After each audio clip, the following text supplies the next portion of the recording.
ٹیپو سلطان کا تذکرہ ان کا ایک خطاب بھی ملا تھا، جو کہ بہت دیندار تھے اور جنگجو تھے، یعنی جنگ لڑنے میں بہت بہادر تھے۔ ان کی ہمت بہت اچھی تھی اور ان کا پورا نام تھا فتح علی ٹیپو سلطان۔ دوستو، ان کی پیدائش بروز سنیچر 20 ذی الحجہ 1163 ہجری اور عیسوی کی تاریخ ہے 10 نومبر 1750 میں بنگلور سے 33 کلومیٹر دور شمال کی جانب ایک قصبہ میں پیدا ہوئے، اور ان کے والد کا نام تھا حیدر علی اور ماں کا نام تھا فاطمہ بیگم، جو کہ ان کی ماں کو ایک اور مخاطب نام سے پکارتے تھے، فخر النساء، ماں فخر النساء۔ ماں فخر النساء سے بہت مشہور تھی ان کی والدہ، اور وہ عرب کے قریش خاندان سے تعلق رکھتے تھے۔ اور 5 برس سے لے کر ٹیپو سلطان کا قصہ کچھ اس طریقے سے ہے کہ ٹیپو سلطان کی جب عمر 5 سال ہوئی، 5 سال سے لے کر 18 سال تک وہ علم حاصل کرتے رہے۔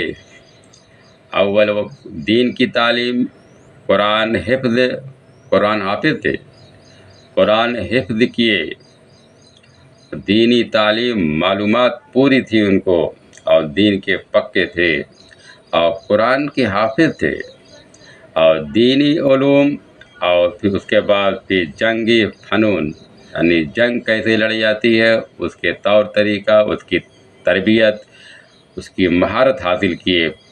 یہ سب دینی علوم، جنگی فنون، سب 5 سال کی عمر سے لے کر 18 سال کی عمر تک انہوں نے تعلیم حاصل کی،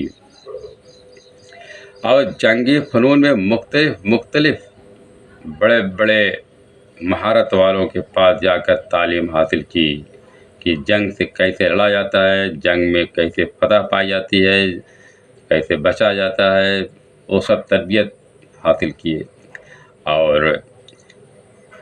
بہت مہارت حاصل کرنے کے بعد سپہ سالار بن کر جرأت و بہادری کے ساتھ دشمنوں سے لڑتے بھی تھے۔ جب جنگ ہوتی تھی، ایک دم نوجوانی کی عمر میں ہی، 19 سال کی عمر میں ہی، 20 سال کی عمر میں ہی جنگ لڑنا شروع کر دیے تھے۔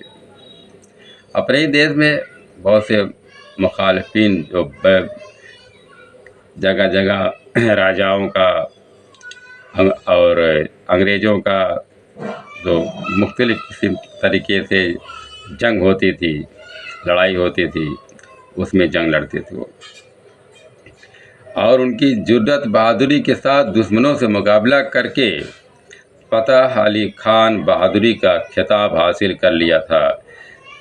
جب 1767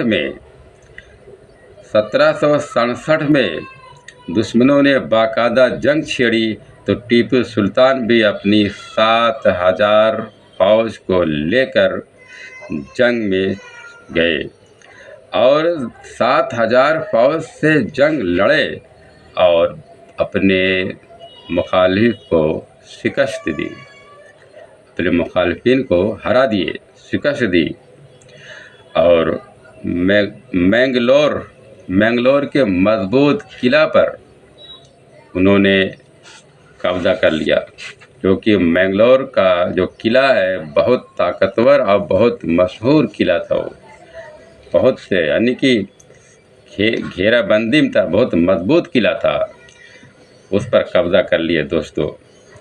پھر پورے ہندوستان میں ریاست میسور ہی ایسی ریاست تھی جس نے ان لوگوں کے خلاف 4 جنگیں لڑی۔ پھر 2 جنگوں میں ان کو دشمنوں کو بھاگنے پر مجبور ہونا پڑا، یا پھر جیل کی ہوا کھانی پڑی۔ ٹیپو سلطان ایسا مرد مجاہد تھا جس نے دین اور آزادی وطن کے خاطر اپنی جان قربان کر دی۔ ان کی وفات ہو گئی 4 مئی 1799 میں۔ وہ اپنا خون بہا کر وطن کے ذرے ذرے کو روشن کیے۔ دوستو یہ کتاب میں بھی ہے، کتاب میں پڑھائی بھی آتی ہے ٹیپو سلطان کی پوری سٹوری، جو کہ عرب کے قریش خاندان سے تعلق رکھتے تھے۔ السلام علیکم۔